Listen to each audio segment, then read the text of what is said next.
We are live. It is the Loose Lug Nuts Season 2, Episode 13. It is Bristol. We are doing it in the dirt, and we are learning Mother Nature is not a race fan. Between the weather we've had in the southeast at Martinsville and Bristol the last 2 weeks, Mother Nature is saying she may not be ready to race yet, even if we are. I am joined, as always, by my co-host Aaron Simmons Simoleons, and Zachary Brandevold is doing his impression of like a David Copperfield trick in the magic disappearing man. But he will appear before the show is over, we promise. But while we are waiting on him, how are you doing this evening, Aaron? Doing fairly well today. Got a lot done today. Got a lot done and took it really easy today.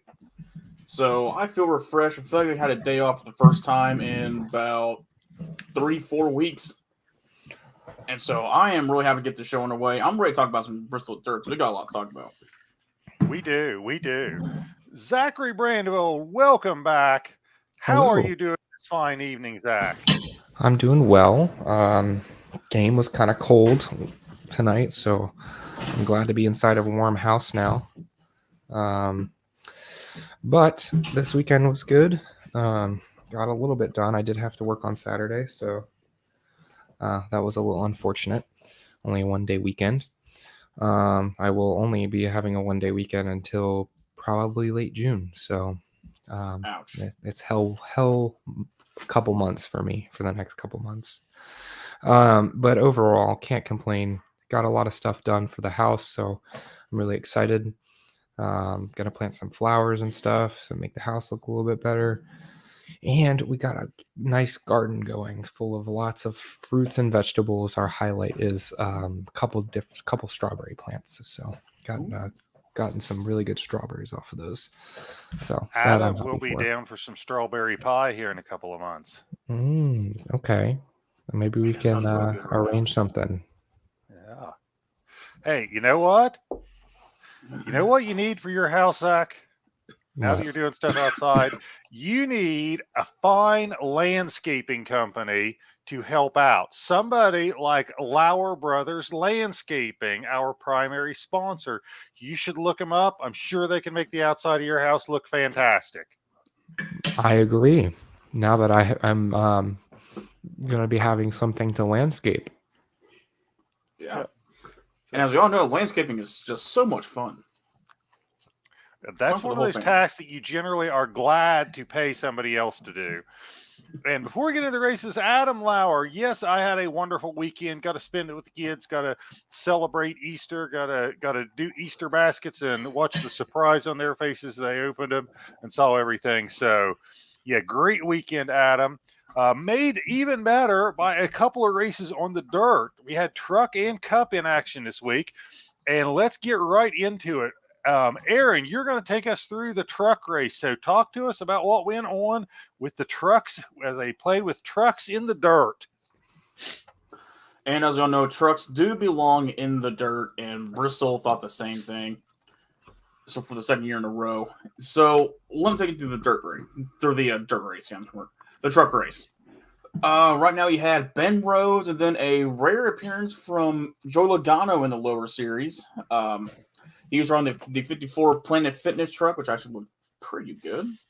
They lead the field for stage one. Not really a whole lot happening until the first caution of the day comes out, where Andrew Gordon loses power on the 49 truck. Apparently spun out.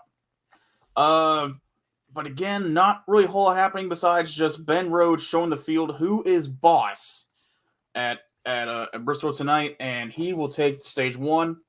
Interestingly enough, he did not pit at stage one. But then again, from the way his truck looked, it really didn't matter. He was geared to win that race right from the get-go. Stage two comes out. Ben Rhodes, Ty Majeski to the lead. Ty Majeski, he's been a guy to watch the truck series lately. Very interested to see if he can kind of pull a win out of his hat here. But again, not really much going on stage two. Again, a caution kind of towards the middle. Chris Wright in the 44, he spins out on turn two, and that was pretty much it. Ben Rhodes is gonna to dominate stage 2. So far, he won stage 1 and 2, but he has never swept the weekend. He has swept the stages, but never the race. So we will. So yes, for those of you who did not see, we'll see if he wins it. But this time he will pit and lose all of that track position, and so now it's going to be John Hunter Nemechek and Parker Kligerman to the front for this. And here we see the first appearance of Zach. Carson Hocevar. He will show up and he will take the lead, showing his strength. But that wasn't until his favorite driver and hero, Matty D, and Austin Wayne Self somehow got stuck together. I don't know how that happened. But anyway, that was a very interesting time. The race had to be red flagged for a little bit, just to get them off each other. But anyway, as the restart goes on, Rhodes is on the move to the front. He has a fast truck. He's letting the field know he has a fast truck by just passing trucks left and right, mostly left. But here we see kind of a spree cautions come out. First one on the spree is Keith McGee. He goes around. Second one is a little more violent. X is going to turn the 18 around, mostly just because of accidental contact. It's dirt. It's going to happen. But then we see the last one. Ben Rhodes. Apparently he got loose he got loose going into turn 1 or something happened to him. But he would just slide up right in front of the 51. I mean, you probably couldn't slide a piece of paper between those two trucks. Which caused a reaction for the 51. He had to try and get out of the way, which put Ty Majeski in a difficult spot. He goes around, but then all of a sudden here comes the 19 just out of nowhere, just screaming down turn 2. I guess the spotter didn't tell him that 2 trucks were around or something like that. But then he lost it and he slams in the back of Ty Majeski. He slams into the 51. All 3 trucks are pretty much done for the race. But then you see Zach Carson Hocevar. You see Carson Hocevar with the lead, trying to outrun Rhodes, but it ain't gonna happen. And so Rhodes will take the lead from Hocevar. And so Ben Rhodes will win at Bristol in dominating fashion, leaving everyone in the dust, literally. This close to my first sweep. This close to my first win. The sweep. If only Ben Rhodes was not there, I could have gotten my first career win. Oh well. Season's still young yet, Zach. And I'm actually a fan of Ben Rhodes too. I like him, and I have to race with him against him every single week. So, if it's not me winning, definitely want him to win, or Matt. Actually, Matt probably first, even above me. And for anybody who's not following along, who is new, Puggy may not have seen the show. Go pull up a picture of Carson Hocevar and tell me how much it looks like the guy over here to the far in the middle, right, I guess. In the middle. No. That way. Yeah. Go see how much he looks like Zach. We are actually thinking about adding a segment to the show. WWCHD. What would Carson Hocevar do? And we'll actually interview Zach for that segment. So you're having some faith in me. But that truck race, good show. But you talk about one guy having the fastest truck from start to finish. That was Ben Rhodes. And it didn't matter if he had to come through traffic.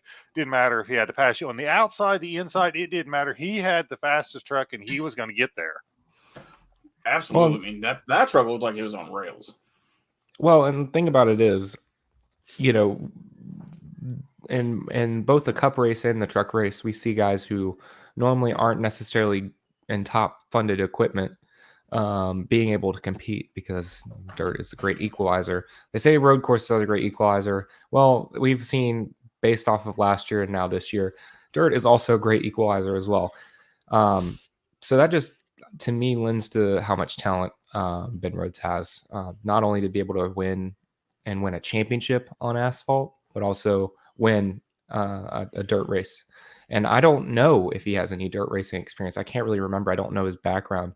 But he's not one of the premier guys that I heard of growing up or even recently as far as his dirt experience. So good on him. I think that shows his experience level, his skill, and ultimately, that team is firing on all cylinders for sure. Yeah, this is his first win since he won the championship last year at Phoenix. I did not see a post-race interview with him. I wonder if it was as entertaining as the championship one. I forgot. I should have tuned in. Yeah, I didn't see the post-race interview with him. It was very late. I was so tired from work. I just wanted to go to bed as soon as possible. How about NASCAR counting all those caution laps for when Matt DiBenedetto and Austin Wayne Self got hooked together? They lost so many laps because of that. I don't even think it was either one of their faults. It was just an accident, really. Oh, and they were hooked together. The tow truck ripped Matt's truck up trying to pull it off of. I don't think they should have been blamed for it. I think it should have been red flagged at that point, but they lost so many laps under caution. Yeah, that was ridiculous. That pretty much ruined both their races. Yeah, so all right, we have no Xfinity race, but we do have a Cup race. So I'm going to take you guys through the Cup race. So the first thing I have to say about the Cup race in the dirt at Bristol is boogity, boogity, boogity. We had DW back in the booth, and it was awesome. Loved having DW back in the booth. He and Boyer worked together. I mean, the only person I think I've seen him work that well with was probably Larry Mack, but I thought those two meshed. I thought they complemented each other well. I thought it was great. But on to the racing action. Chase Briscoe looks bad fast to start the race. He is out there. He is leading. Looks like he is pulling away, and a tire goes down, bringing out the caution. Luckily for Chase, he doesn't hit anything and the tire goes down, saves the truck, stays on the lead lap, gets new tires under the caution, and he is ready to roll. Still on the lead lap, but he was back in traffic. Stage one ending under caution with Justin Allgaier hitting the wall.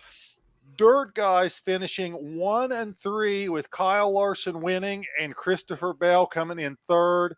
So those were two of your favorites. They have a lot of experience on dirt. They've accomplished a lot on dirt. So everybody kind of had their eye on those two guys, and they did not disappoint in stage one. First and third in between, second place, Ty Dillon. Yes, you heard that right. Ty Dillon, second place. Impressive first stage for Ty Dillon. And speaking of the Dillons, both RCR cars, Austin Dillon and Tyler Reddick in the top 8. So some strong showings for the Dillon family and for RCR.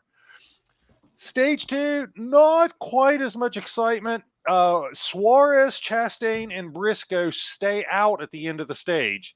Now, Briscoe probably stayed out because he had to pit and change the tire, but those three stay out and lead the field to green. And old tires apparently work pretty well on dirt. Briscoe wins stage 2 on old tires. Suarez finishes third. So pretty impressive run for the guys on the old tires.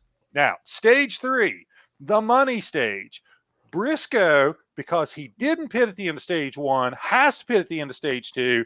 He is in traffic trying to work his way back up through the field. He's pretty much had the fastest car all night, but he is deep in traffic. Okay. 100 to go, and rain stops the race. We had 2 rain delays. So when I say, man, Mother Nature is not ready for us to go racing yet, we had snow, sleet, and freezing temperatures at Martinsville. Now we have a couple of rain delays at Bristol. When you factor in the rain delays, anybody want to guess what the average speed of the race was? 34 miles an hour. So yeah, not a fast race, a long race though. Okay. This place is slick when it rains. I mean slick like sleigh riding slick. Christopher Bell actually loses control and spins the car under caution when the downpour is coming. Um, uh, Under caution, Cody Ware decides he needs some camera time. He is pissed off at Chase Elliott. He gets the free pass. And on his way around while getting the free pass, decides to smack Chase Elliott in the rear of the car. Funniest comment of the whole thing, though, was at the start of this whole thing with those two. Chase Elliott is on the radio going, "Who is this guy?" You know you're not a big name in the sport when you can't have a rivalry with a top driver because the top driver doesn't even know your name. Anyway, as we progress through stage 3, we get all the rain out of the way. We're back to racing. Tyler Reddick grabs the lead, is dominating stage 3, but Briscoe is coming. The Briscoe kid is on his way. He's coming through traffic. He's got the fastest car. Really didn't know if he was going to get there in time or not. When we get to the last lap, Briscoe is there. He has ran him down. He has caught him. He tries a slide job on Reddick. Doesn't work for either one of them. Briscoe spins, catches Reddick, sprints Briscoe, and out of nowhere, from about, I don't know how many seconds back, but a long way back, here comes Kyle Busch past 2 spinning cars to grab the lead and the win. Reddick finishes second, but amazing last lap there. Hard racing by everybody. Briscoe then comes up while they are doing the interview with Reddick, apologizes to Reddick, explains to him what happened. Reddick seems good with it.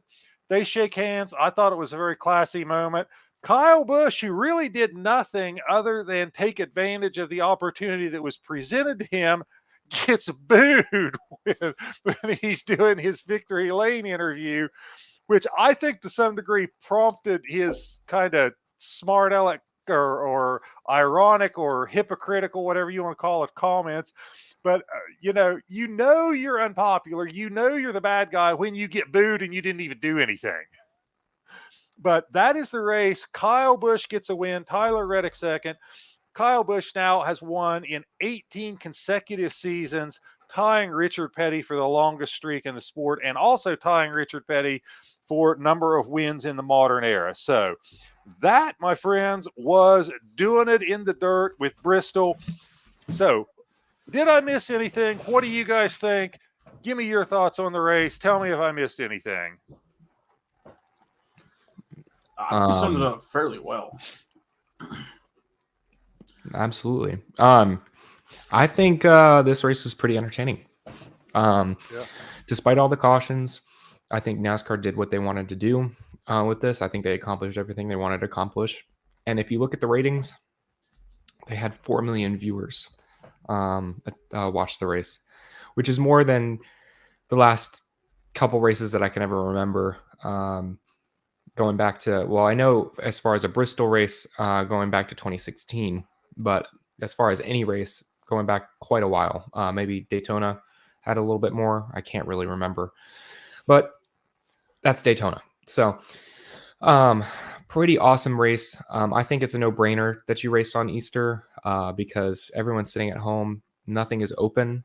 And of course, somebody's going to tune in on any type of sports that's going on. And all they were competing with was NBA basketball at that point. So that's crazy to me. And I thought it was a good race. I thought the ending was just what people needed to see. And I thought it was a lot better than last year's race as well. I think they improved on the tire situation as well as the dirt situation as well, both aspects. And I think that's a good job by NASCAR bringing in the right people this time around and making sure that they improve on those aspects. But yeah, I thought it was an entertaining race for sure. If there's some way that we can limit the amount of cautions, that's fine. But if you look at a normal dirt track race, they don't really have that many long runs. It's, we had a 25 lap sprint to the finish, and that's typically what you have in a feature race anyway.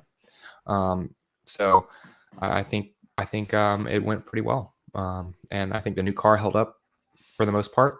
We saw a couple instances where people had to retire, But for the most part, I think the new car was an upgrade over last year and all the carnage. All right, Aaron, what do you have to say? Yeah, I'm kind of agreeing with Zach here. I thought this year's Bristol Dirt race was by far the most, I guess by far a great improvement from last year. But granted, last year they didn't really have much to work with. I mean, hell, the last NASCAR Cup Dirt race was dang near 50 years ago, so not a whole lot of experience to fall back on in terms of how the car should be, what kind of things we need to do to prep, asphalt cars for dirt. And so I thought this year they really took advantage of kind of the lessons they learned from last year and applying to this year, especially with the tires, because I think this is the first weekend in NASCAR where we didn't really have any tire failures, which has been a big complaint this year from nearly everybody. Yeah. And the one track that didn't happen was on a dirt race at Bristol.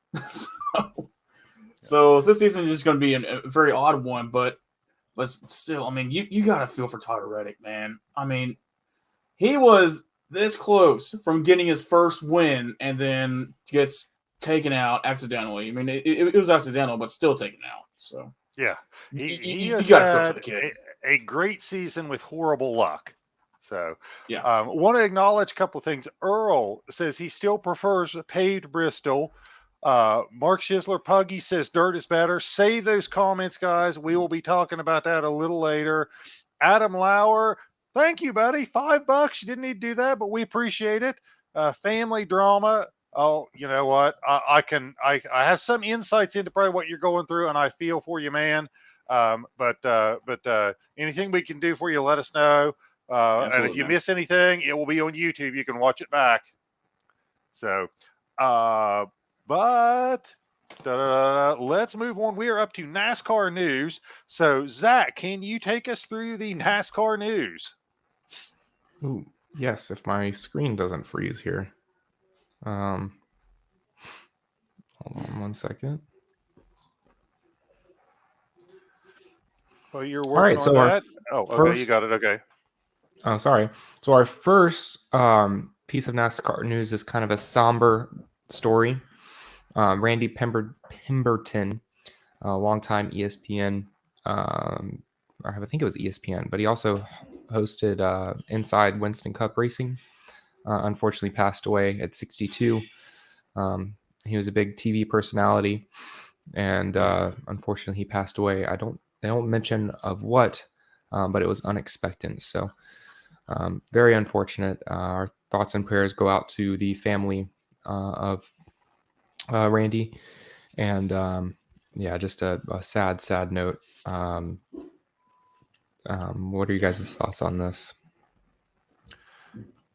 62 is just in this day and age, that is awfully young for someone to lose their life. So I really feel for his family and friends, and very unfortunate. I lost my dad at about the same age, so I know what that is like to lose somebody when you think it's for their time.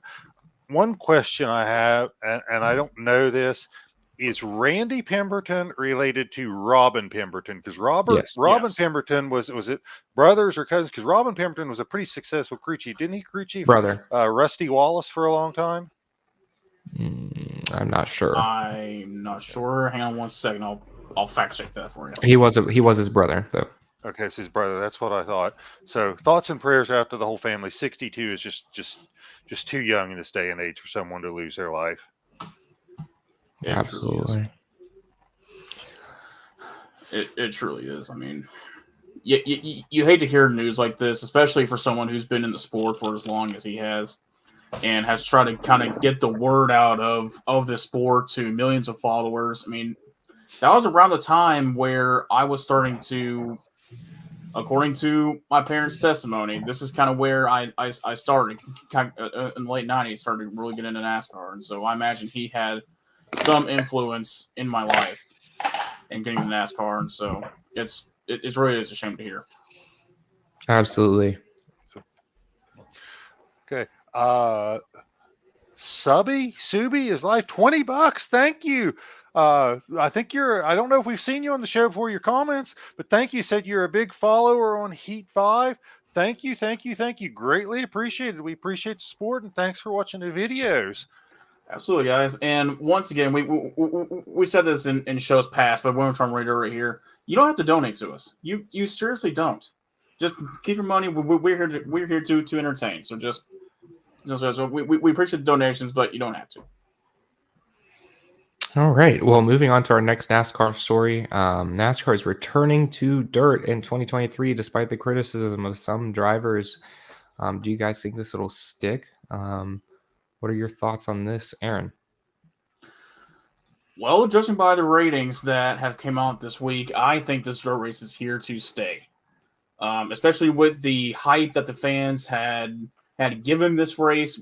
Of course, with the first iteration, as soon as they said that this race is going to be coming back this year, every single one of those fans had cheered and just were just showing their amount of support for this kind of race. Even though it is very weird to see Bristol on dirt, I mean, it was still a very entertaining race to watch, especially with this insane finish and with this insane race. I think it's going to be. I think it'll be here for at least the next 5 or so years, 10 years. I don't know. We'll see where it goes. Maybe it kind of tapers off again. But I don't know. We'll see. But I think it'll definitely here. I think it will definitely be here for the next 5 years. What about you, Tom? I actually liked it. Now, I'm not saying I wanted to see it go the way of road courses where we go from 1 to having 7, but I liked it. I thought they did it a lot better the second time around. I thought they learned from some of their mistakes. Opinions, it seemed like from what I saw on social media, opinions varied, but they were all very strong. People either loved it or hated it, but it did seem like we saw, from what I could tell, more people loving it than hating it.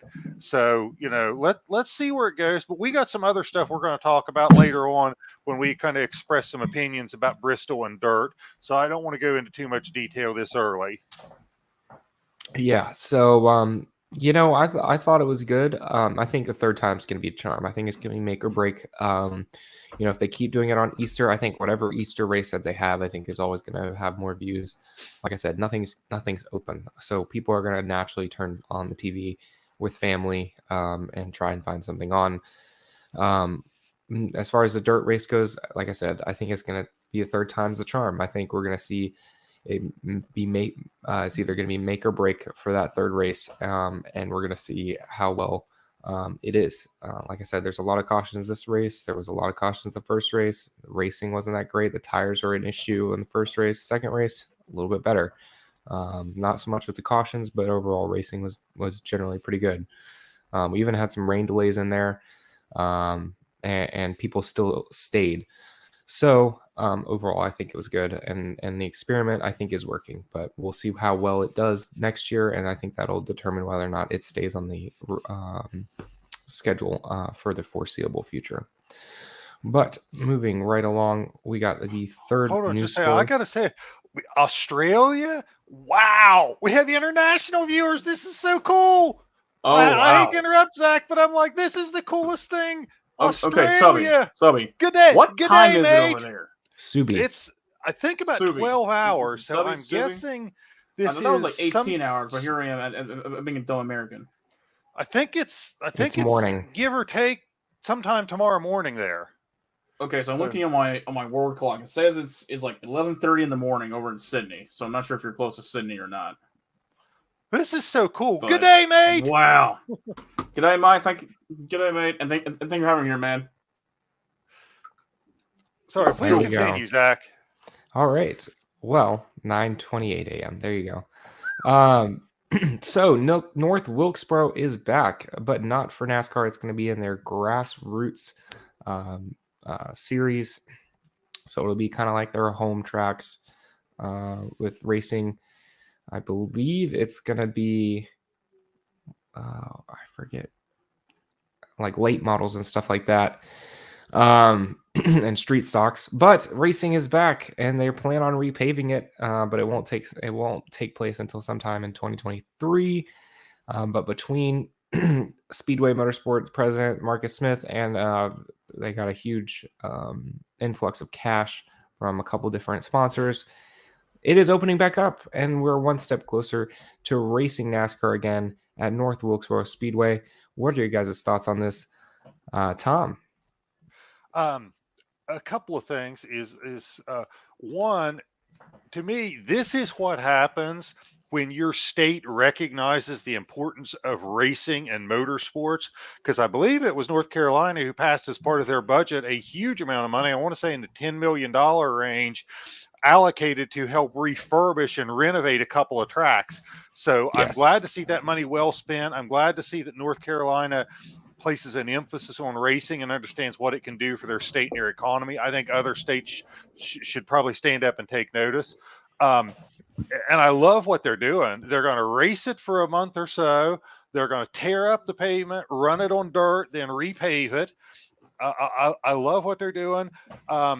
Will NASCAR race there again? I really think that we're probably going to see a truck or an Xfinity race in the next 5 years there. I don't know if we'll see Cup, but I think we'll see either Xfinity or truck or both probably within the next 5 years. What about you, Aaron? I fully agree. I mean, NASCAR at this point has no excuses not to go back to North Wilkesboro.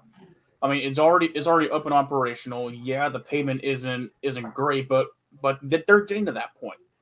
As soon as it's repaid, as soon as the grassroots is kind of like the guinea pig in situation, saying the track is fine to race at.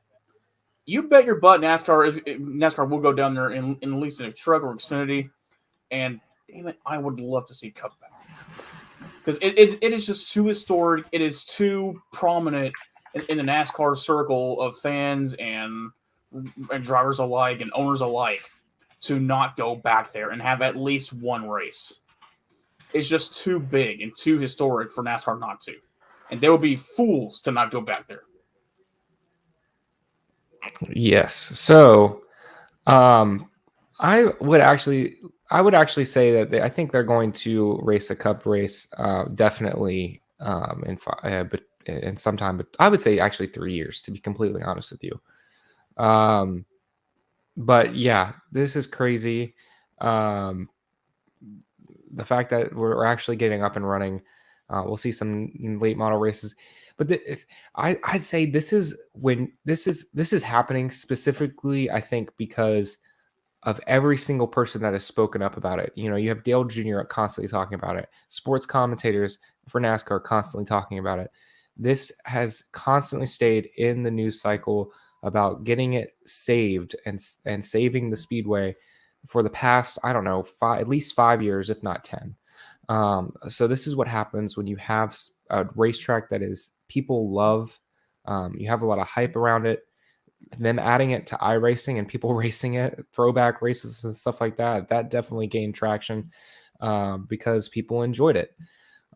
Is the racing going to be good? We'll see. But it's a historic NASCAR track. I'm glad that they're saving it. And I can't wait to see the race on it because I probably watch some of the late model races and other races that's going to go on there because I just want to watch a race there. But yes, Puggy was right. I know I saw earlier you had his thing up. 10 for Charlotte, 10 for the Rockingham, and 10 for North Wilkesboro Speedway, which means I definitely think Rockingham's going to be back on the schedule here in some shape or form, which is good news for sure. I always loved that track. I always thought besides not having lights, it was probably the coolest racetrack with the Daytona-like skybox along the front straightaway. But yeah, it's awesome to see. Awesome to see North Carolina investing in their tracks for sure. Okay, now did I see as part of this deal that it was being renamed from North Wilkesboro to like Toyota Speedway? Was Toyota the major sponsor? Well, Toyota was hinting at something on their Twitter account. I don't think it was announced, but maybe. Okay. Well, we'll have to follow that because I thought, and maybe I got it wrong because I did not read a full story, but I thought I saw that as a headline. But we'll have to follow up on that. Maybe that is one of the big sponsors that also put up some money to get the thing refurbished. But so two good news stories, one very sad one. But that takes us through our last news story. We are now up to who's hot and who's not. And Aaron, how about you give us your take on who's hot and who's not this week? Alrighty, so for my who's hot this week, I gotta go with dirt night races. I mean, I myself have never been to my local dirt short track to watch the race, and I know I should. I just never. I've never done that vested in my local short in my local short tracks, but you know what? I think I may go down there once or twice when I have some actual free time. But you know what? Dirt night races. Aaron, come up here. I'll take you to a dirt track race in West Virginia if you come up here. You're on. But you know what? Dirt night races are freaking cool. I mean, you got drivers who are slip sliding around a high bank track, especially at Bristol, and just trying to do everything they can to not put their trucks in the wall, put their trucks into somebody, and of course, it's Bristol underneath the lights. How can you not like it? So that's my who's hot and who's not this week. I'm going with something that's a little unconventional. Kyle Busch. He is my who's not this week, all because of his post-race interview where, keep in mind, he called Alex Bowman a backmarker driver for backing into every single win he's ever gotten, and then Kyle Busch backs into a win and says, "Yeah, you know what? I'm kind of the best. I can win this place on any track surface. It doesn't matter. I'm going to win here." Oh yeah, okay. Okay. If buddy. irony was weather, there would have been 2 feet of it on the track when he said that. Oh, Kyle Busch, just go ahead and look up hypocrite in the book, and you should see a mirror of yourself. But that is my who is hot and who is not this week. I thought that was kind of ironic too. Mike Hora, you got tickets for dirt and all. Oh my God, Mike, that is on my bucket list. I want to go see that so bad. Oh my gosh, that is on my bucket list, Mike. Can I come and hang at your place and go to the Knoxville Nationals this year? You got like a couch I can sleep on or something? All right, Zach, who you got for who's hot and who's not? All right, as far as who's hot this week, I'm going to say Truck Series owners. And you're listening to me right. All of the trucks in the dirt race finished the race. Not a single DNF.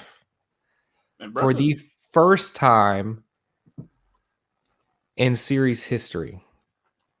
That is absolutely crazy when you think about it. That every single truck finished, especially when you had multiple Cup drivers exit the race due to suspension issues or I think mainly suspension issues and overheating issues. So that's awesome for them.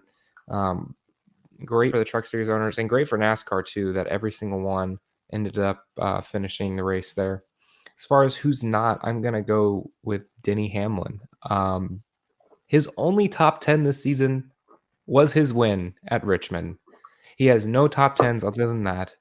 And on top of that, other than his top 10 at his win at Richmond, he only has 4 other top 20 finishes. So he's been doing pretty god-awful recently and other than his win everywhere. And he would be sitting 23rd in points right now if it weren't for his win. Probably less if you take out that win. So definitely not good. He's DNF'd, and I believe I want to say 4 or 5 races now. I think it might be 4 races. So not good. They have issues, especially when you consider you're looking at other Toyota teammates. They're all doing pretty well in the standings. They're at least top, I want to say 12, while you have Denny Hamlin all the way back mired in 23rd. He does have his win, so he doesn't need to worry about it too much. But if we have more than 16 winners this season, he might be in trouble.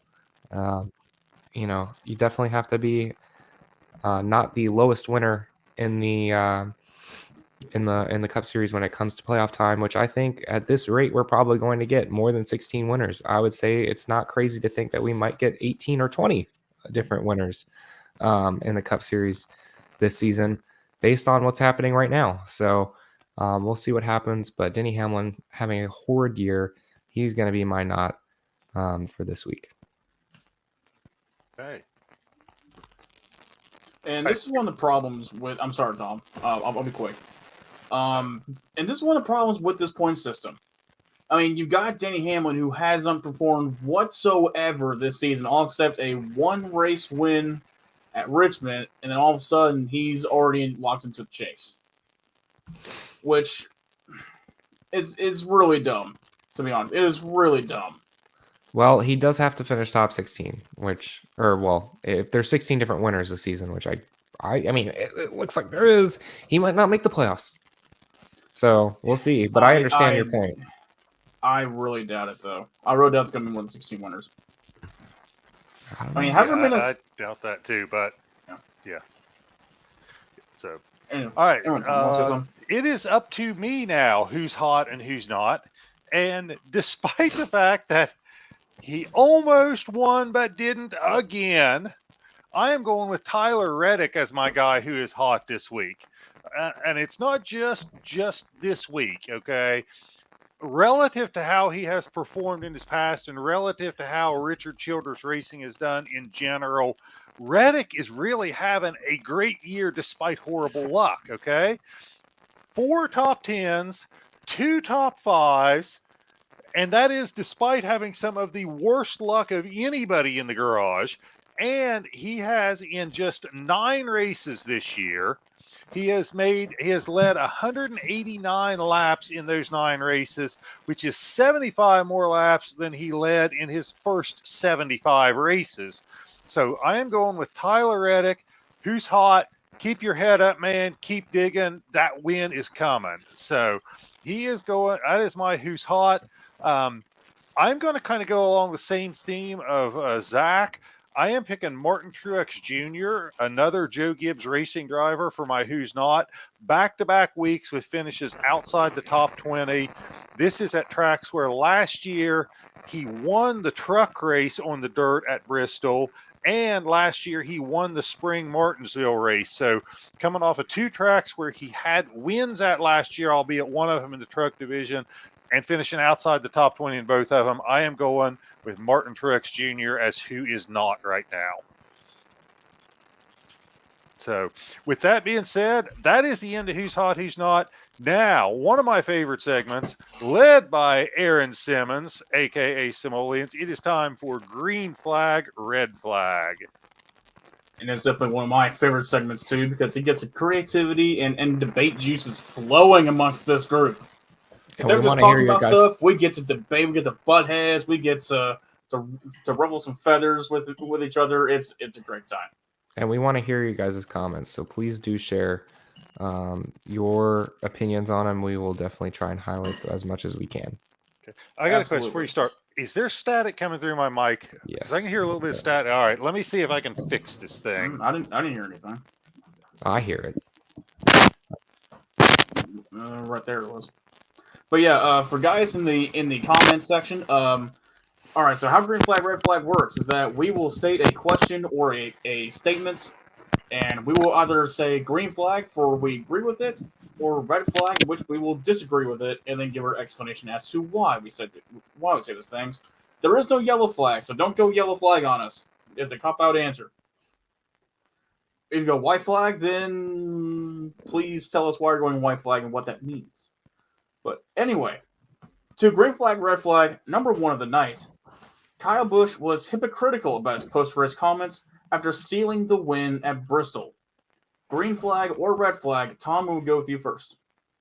Okay, first, Aaron, you're going to regret that no yellow flag statement because our next question actually has an intentional option for a yellow flag. So we are mixing it up a little bit this week. Okay, most of the time there's no yellow flag answer. Most of the time. I am going to say red flag. I think that the irony of this was not lost on Kyle Busch, and I think he kind of made those comments. To me, it was driven by he was getting booed. So he's like, "All right, you're going to boo me. I'm going to give you a smart ass answer." because I'm being booed. Because as we know, nobody plays the villain role better than Kyle Busch. He is such a good villain. He could be in the WWE. But I think he was kind of doing it to get a rise out of people after being booed when he didn't do anything. So I kind of think he gave that answer a little bit tongue in cheek. I'm saying red flag. Okay. Zach, what do you think? Green flag. I don't know if it was tongue in cheek, but regardless, he did mention it. I don't think he was joking whenever he said that Alex Bowman backs his way into all of his races. I don't think he was joking here. He was trying to say he could win on anything. Maybe he was joking. I don't care. He said it, so I think it was definitely hypocritical. I don't know how. I don't think it was in good taste anyway. But yeah, who cares? Yeah, since when has Kyle Busch been in good taste? I'm going to go green flag. I think he's just being a hypocritical SOB like he was in the past. I said it during the race to a few friends who was also watching. You know, it's good to see the old Kyle Busch back as being just as outright, you know, smart aleck and just this complete and total guy you just want to deck in the face and just over there what your little paddle called common sense and just want to smack him upside the head with it.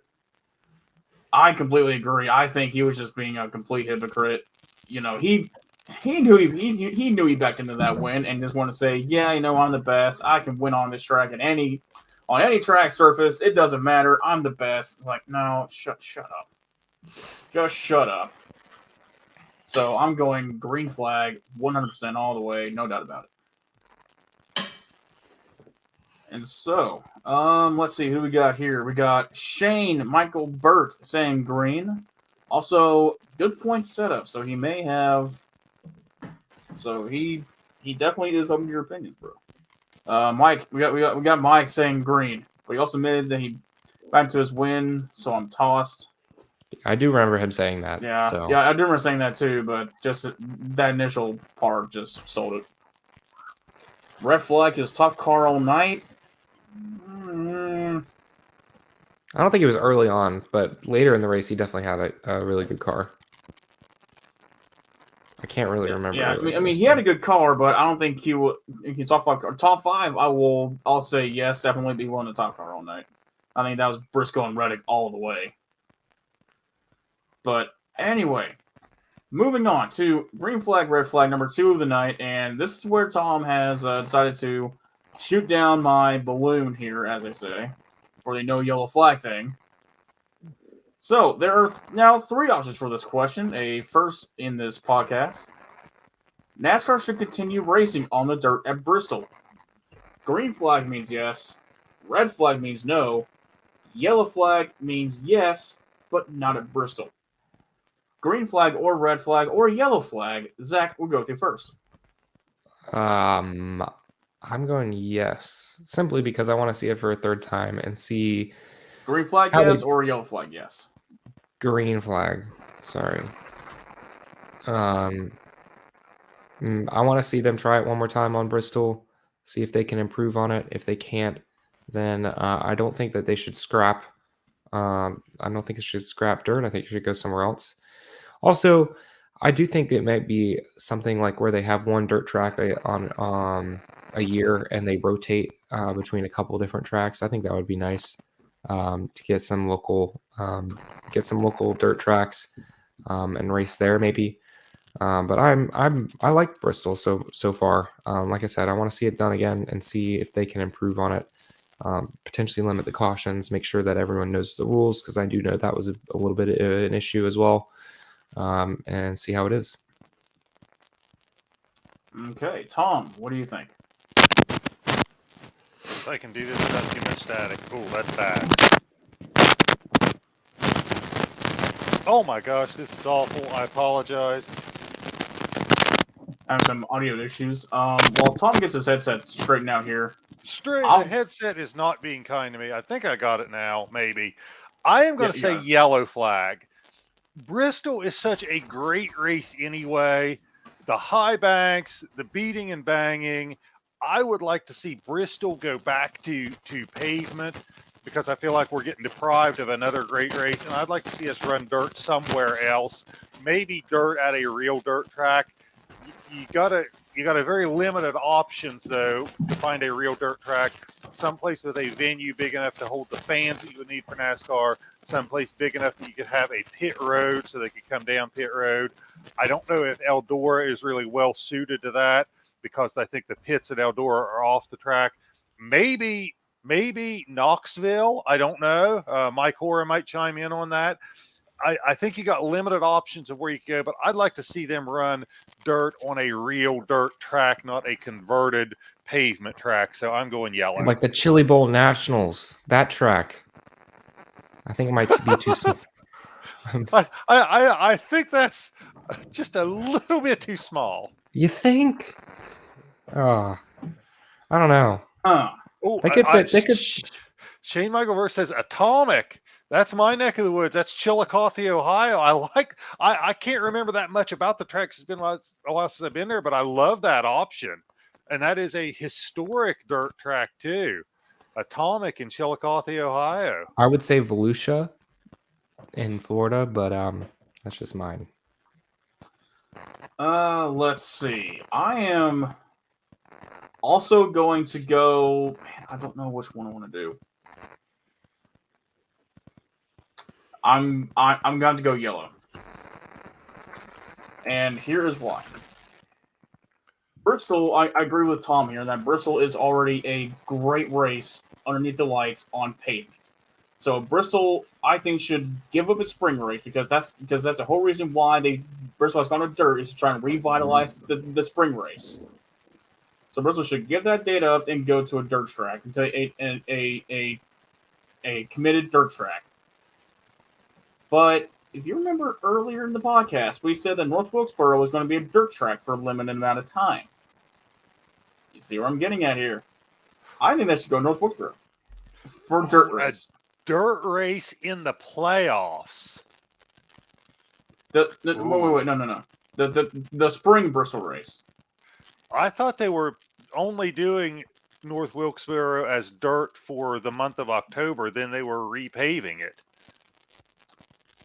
Like they were going to repave it between October of 22 and the spring of 23. Well, you know what? Even better. Why not? Okay. Why not? Let's just look, NASCAR's already throwing chaos into the wind here, so why not? I would say Eldora. I like Suspect Nation's comment. Eldora. Eldora's perfect. It's right around the corner.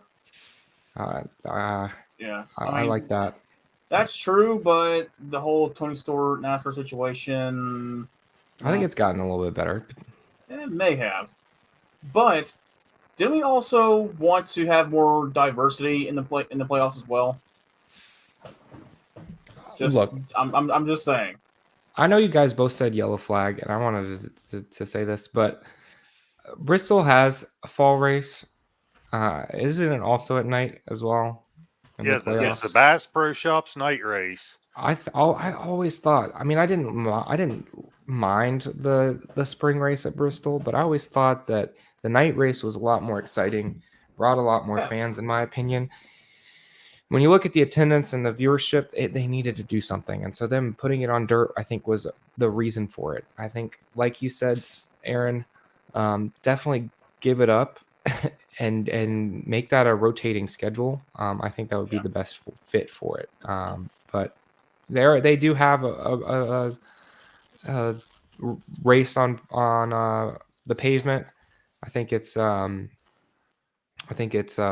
for a potential permanent dirt track. Yeah, I agree. I mean, NASCAR has already proven that it can run dirt. Even in this modern era, it can run dirt. It's exciting, it's exciting, and when you think about it, it's part of the grassroots racing. That's how they started. So yeah, I think it would be good to have.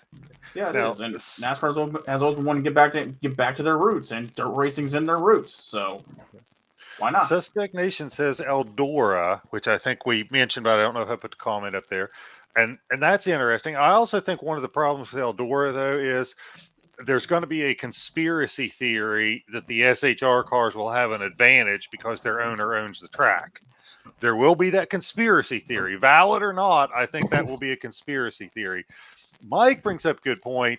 I don't know if the city can. Yeah, isn't the town of Knoxville like just a 5,000 people or less? I mean, it's a small place that swells for the Knoxville Nationals for the whatever it is, the week or 10 days they are in town. Yeah, according to this, Knoxville City, Iowa, is its population was 7,595 at the time of 2020 census. Yeah, and correct me if I'm wrong, Mike, but isn't that thing swell to like 80,000 people or something the week of the Knoxville Nationals? So anyway, yeah, that could be a problem that it could overwhelm the city. But keep going. Let's get to our last green flag, red flag question, Aaron. Actually, we got two more of the night. All right, so third one for the night. What did you think of the Tyler Reddick's post-race comments and interaction with Chase Briscoe? Green flag said he handled it with a lot of class and a lot of maturity.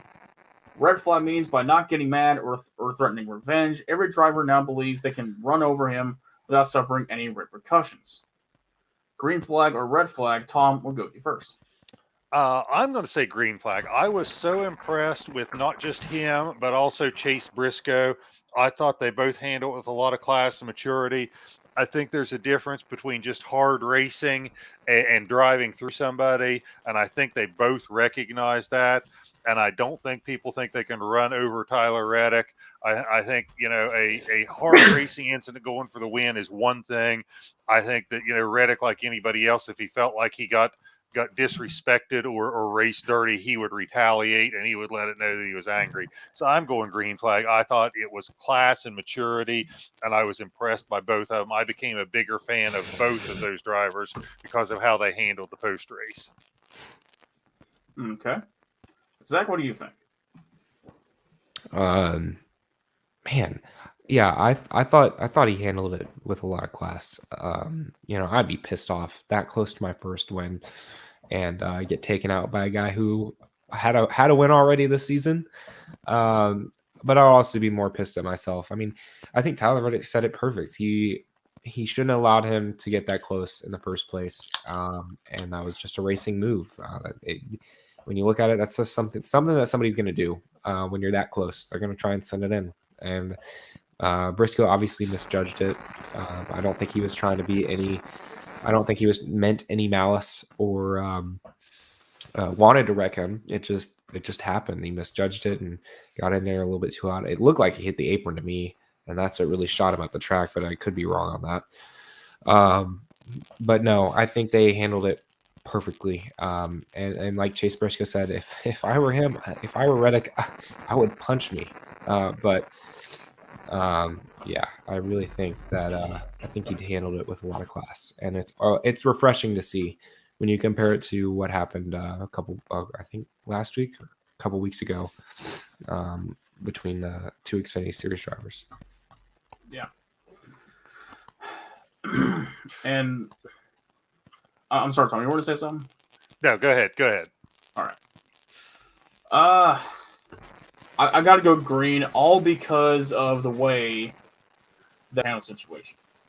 Briscoe knew he screwed up. Briscoe knew that his dive bomb not really warranted in the grand scheme of things. And in the bigger picture, he didn't really need to do that.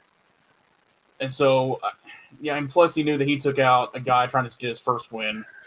And so I think Briscoe handled that with a lot of maturity as well as Reddick, saying, "Hey, dude, I'm sorry, I screwed up. If you want to take me in the face, and please go ahead and do so because I deserve it." And Reddick said, "No, man, you're fine. It was good. It was just a racing move. Don't worry about it." And so I'm going to go green, all because of the way Briscoe came over and apologized to him and initiated that conversation. I will say, I think Reddick was too hard on himself. I don't think it's a matter of him saying he shouldn't have let Briscoe get that close. Briscoe had the fastest car all night long. I mean, he had a fast car in stage 1. The only reason he wasn't up front all night long is because of the flat tire he had. I think Reddick was too hard on himself. I mean, Briscoe just, to me, had the fastest car all night long. So I also love Shane Burt giving us a different view on this and a different opinion here. He wants to see a little more emotion. So I love the fact that we got different viewpoints on these things. So, all right, keep us going. I think we are getting near the end because oh no, we got one more green flag, red flag. Sorry, I'm the one not paying attention to the agenda now. Y'all have one job, but anyway, all right, last one of the night. Which commentator analogy did you like better? Green flag for DW in the Vortex Theory, or red flag for Kurt Busch and the baking cookies analogy? Green flag or red flag? Who did I start with last time? Zach is looking like he has no idea what the baking cookies analogy is. Both. All right, so I'm lost. All right, so I'm going to go with you first. Okay. All right, I am going to go with Kurt Busch and his analogy of the baking cookies just because it was new, okay? The Vortex Theory, I love it. I love DW. We've heard the Vortex Theory before, so I'm going to go with the baking cookies theory. So, all right, so let me. I'm seeing some things in the comments. I'm seeing a look on Zach's face. Kurt Busch talked about the mud and the dirt at the track and how it would change overnight as it dried out. And he used this in the truck race, and he used the analogy of baking cookies. As you start off with the cookies are dough, and they're sticky, and they're gooey, and they're a big blob. And then as you put them on the pan and you bake them, they change color, and they dry out, and they become a different color, and they become a different texture. So that was his baking cookies analogy, and he used it like all night long. He kept coming back to the baking cookies, and I thought it was really cool. The Vortex Theory is Darrell Waltrip, and this is from his days in the booth, that he said that when there is rain or clouds in the area, that the cars going in a circle create a vortex of warm air that rises, and that spinning air pushes the rain clouds away, that the vortex of spinning air created from the cars will disrupt the clouds and push them out away from the track. So DW kept talking about the Vortex Theory. That's an oldie but a goodie from his days in the booth. So for Suspect Nation, who's saying he has no idea what we're talking about, I can tell by Zach's look on his face, those are the two theories. I love both of them, but I thought the baking cookies was new, so I'm going green flag for it. Man, you explain that very technologically and scientifically. For DW to come up with something like that, I'm pretty impressed. Well, by the way, it is supported by zero scientific evidence. Well, you included a lot of buzzwords in there. I have to give it to DW. I'm gonna say green flag. I think that's a little technical for him, and I'm actually kind of shocked that he ended up saying something like that. I'm shocked that we have people here who haven't heard of the Vortex Theory. Aaron, please tell me you were familiar with the Vortex Theory. I am very familiar with the Vortex Theory. Okay. And by the way, I am looking up on Google Scholar for the Vortex Theory in racing just to see if there is scientific evidence backing up both of the theories. Well, Mike Joy always says supported by anecdotal evidence. Yes, for sure. So, all right, Aaron, who are you going with? I mean, Kurt's theory does make a whole lot of sense. In terms of the baking world and the racing world, it does make sense. But the Vortex Theory, even though it's very, very far stretched, it does seem to work a lot of the time. I mean, unless it's just like a downpour coming down from the heavens, that seems like overwhelm that vortex. It does seem to work. And so I guess through historical evidence and historical data of the Vortex Theory, I gotta go with DW and the Vortex Theory, because it just seems like all the time when rain is in the area, all except the Pocono, by the way. I guess Pocono is just too big. That's Or because to it's a work. triangle. Yeah, Hey, sure. there you go. There you go. So I gotta go with the Vortex Theory plus in honor of DW coming back for at least one race. I gotta go DW, man. I missed that boogity so much. I missed it. Me too. Me freaking too. Oh man, just a nostalgia punch right to the soul that I needed. Man. Wait, hold on. So Pug is saying that the Vortex Theory has scientific evidence to back it up? I don't know. Okay, so Zach, are you chiming in on this one, or since they're both new to you, are you just abstaining on this vote? I said the Vortex Theory was Okay. green. I said green. Okay. I said that because it So was the young guys on this show are going with the old guys analogy. The old guy is going with the younger guys analogy. If you can call Kurt Busch young, at least compared to DW, he is. I'm still getting used to Kurt Busch in the booth. So I mean, honestly, Kurt Busch is not bad in the booth. He's really not. No, I he's really like killing him. in the Some of booth. the things he comes up with are kind of neat, like the baking cookies. Which, the more you say baking cookies, it is more that I want cookies now, and I can't have them on a diet. So thanks, Okay. Tom. Thanks, Tom, and thanks, Kurt Busch for getting more temptation in my head. Okay. And All right, I'm googling Vortex Theory. All right. I've been googling it. I've been googling, man. I need to know if it's true or not. But that will conclude green flag or red flag, and so we will be moving on to the Talladega Preview, where anything can happen and our picks don't matter, unless you're betting on them. In which case, please don't. All right, Zach. Well, while Tom is like googling things, you want to go first on who your pick is for Talladega? yes, so my pick is going to be the one, the only Ryan Blaney. And I'm so shocked. Why can't I speak? I'm so shocked that neither you two picked Ryan Blaney to win. He has been an absolute master at Talladega, somehow winning. Although it's typically the fall race, if I'm not mistaken. But I think he gets it done. He wins, and he gets his first win of the season here at Talladega. As far as my dark horse, I'm going to pick Chris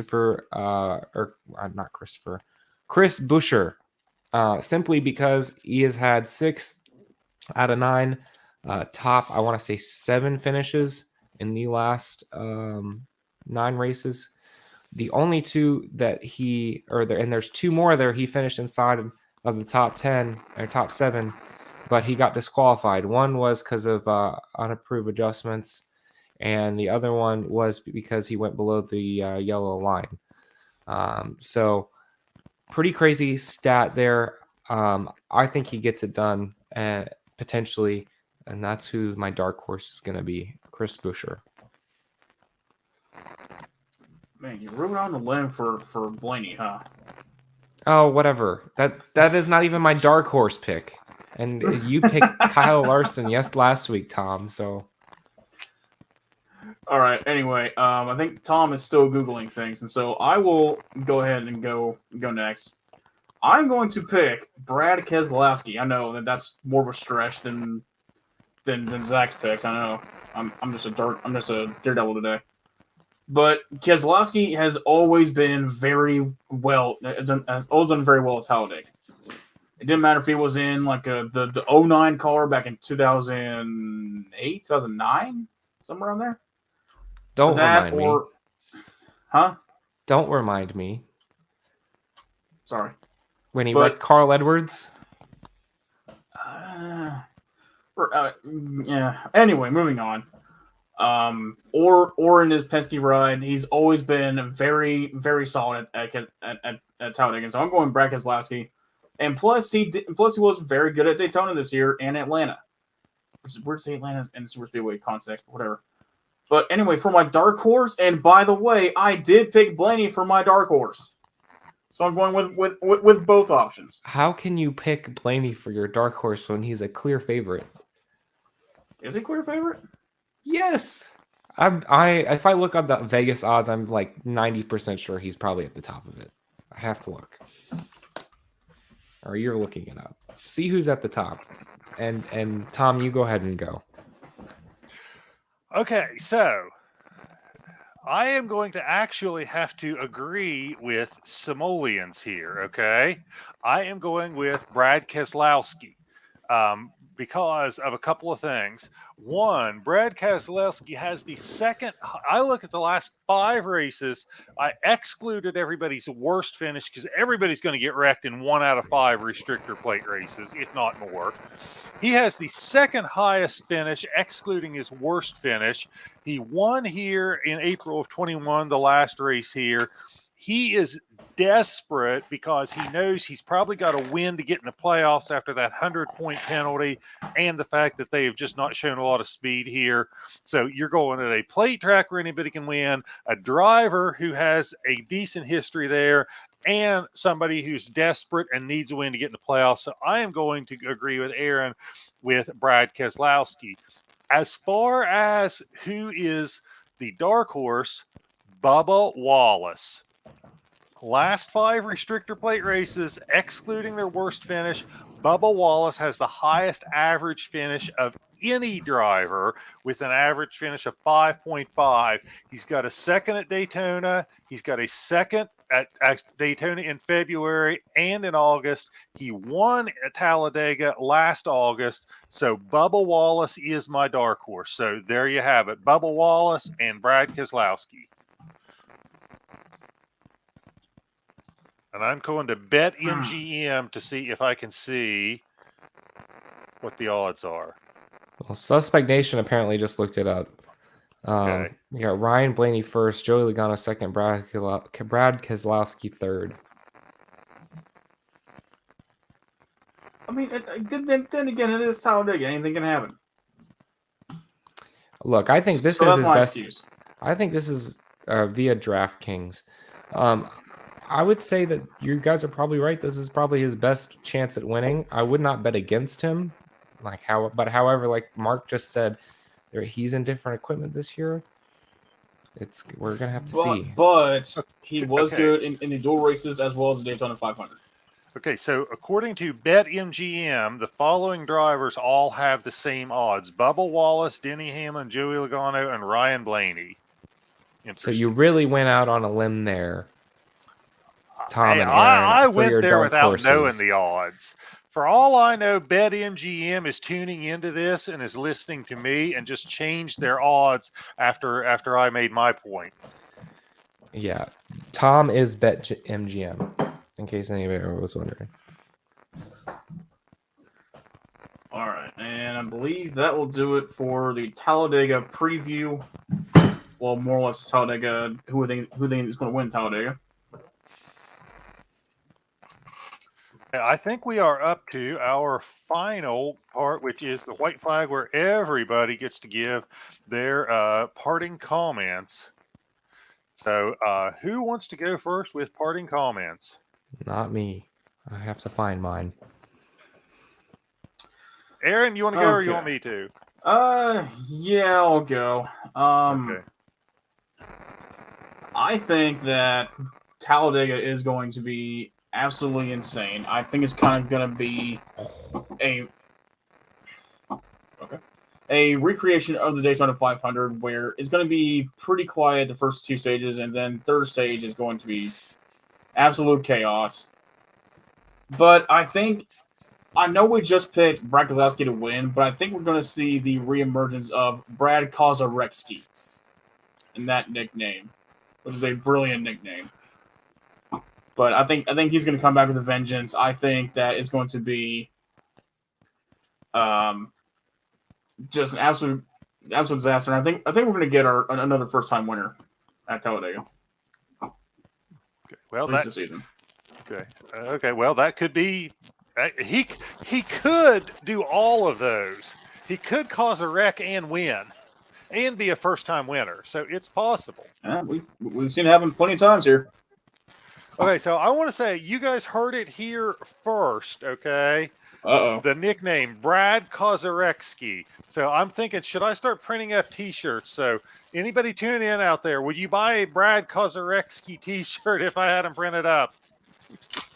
Somehow I don't think Team Penske's going to authorize that, but I mean, then again, it is a parody of one of their. Well, wait, Penske. oh no, You're right. RFK. I'm sorry, Jack RFK, Roush. yeah. Sorry, I'm still thinking of last It's year. still weird, isn't it? It's still weird. It is. It is. So, okay. No, my parting comment is I hope everybody had a happy Easter. I hope you got to enjoy it with family and friends. I want to close the show by again sending out thoughts and prayers to Ryan Pemberton, Randy Pemberton. Randy. There was Robin and Ryan that were crew chiefs, and there was Randy that was the official and the personality, the racing personality of. I want to send out thoughts and prayers to the family of Randy Pemberton. I hope everyone had a wonderful Easter and got to spend it with family and friends. And I just want to make a party comment, as this was a fun show tonight. I enjoyed interacting with the fans. I enjoyed interacting with my co-hosts. Thank you guys for tuning in. This was a lot of fun. We couldn't do this if we didn't have you guys tuning in and giving us your comments. So much fun interacting with you guys. So I had a blast. That's my parting comment. Awesome. Yes, I also did too. Well, I was gonna share the 62 of Noah Gregson's paint scheme for Talladega, which is Wendy's. Actually, I think I have it right here. And if anybody is wondering what that looks like, yeah, it's not good. I love it. The quality of the picture is not good. The paint scheme is actually absolutely beautiful. That is a great scheme. Also, I just want to say the 24 throwback scheme is out, and as a Gordon fan, it's weird. It's disappointing. You can't see it, but it's an awesome paint scheme. As well as Matt DiBenedetto is doing a tribute to Sterling Martin, and they actually have gotten everything right except for the driver number and the sponsor, obviously, but they made it pretty much exactly like what the car looked like before. The original Sterling Martin car, Silver Bullet. Sterling Martin. Or Marlin, excuse me. Whatever. It's a long day. I don't know if anybody can see that. Probably not. Yeah. But anyway, go look it up. Yeah. It looks awesome. Looks absolutely awesome. I'm looking at it right now, and oh my gosh, that is definitely getting a die cast. Oh my gosh, that's okay. Okay, Thomas, see if we can get the screen share going real quick, because they got to see this. This is beautiful. Hold on just a second. But he's going to be running that for. Here we go. I see it. Add to stream. There you go. That's a good throwback. Yes, it is. They went all out. Actually, that number might be original. I think that number is original. I could be wrong. It might be. Hang on. Let's see. Silver Bullet. The font, anyway. I could be wrong. Okay, I have one more thing to say while we're showing this. Let me put something in here. Okay, I'm going to post this in the comments. Friends of mine are at racingrefresh.com. They run a great website. They actually have a show somewhat similar to ours, except they are more professional and mature than we are. But they are trying to grow their website. They have a newsletter. They have racing statistics. They are a NASCAR media credentialed organization. So they occasionally get to break stories and actually get interviews with real drivers. But they are sponsoring a contest for the person who gets the most referrals to them to sign up for their newsletter. So I am posting a link in the comments to racingrefresh.com. If you guys could go in there, sign up for their newsletter, just click on the link, then go to sign up /login, and there's an option to pick a referral. Pick me, Tom Willoughby, aka Setup Man. And here's the deal: whoever gets them the most referrals gets $100 donated to the charity of their choice, and that person also gets $100. If I win and get the $100, I will pick all the people who you listed me as a referral. I'll select one of them, and I will make that $100 go as a donation to the charity of their choice. So help me out, and I might be able to help out the charity of your choice. Again, the link is in the comments. It's racingrefresh.com. Just go over to where it says sign up/login, sign up for their newsletter, and then list me as the referral, Tom Willoughby. So thank you guys for supporting my friends. They work their butts off to try to put out a great website and great content.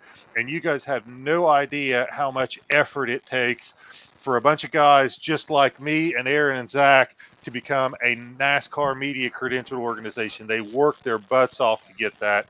So please support some guys who are just like us, just trying to have fun, love NASCAR, and trying to make something great out there. So that's my second parting comment.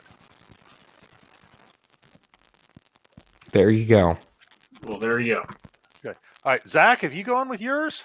I did. You want to be It was the I'm matchup. sorry. It was the Matty D Matt throwback. D. Okay, sorry. Yeah, which I Beautiful. think we have to determine that the number font is in fact the same font. Looks like it. Yeah, it has to be the same font. Definitely getting a die cast of that. It's beautiful.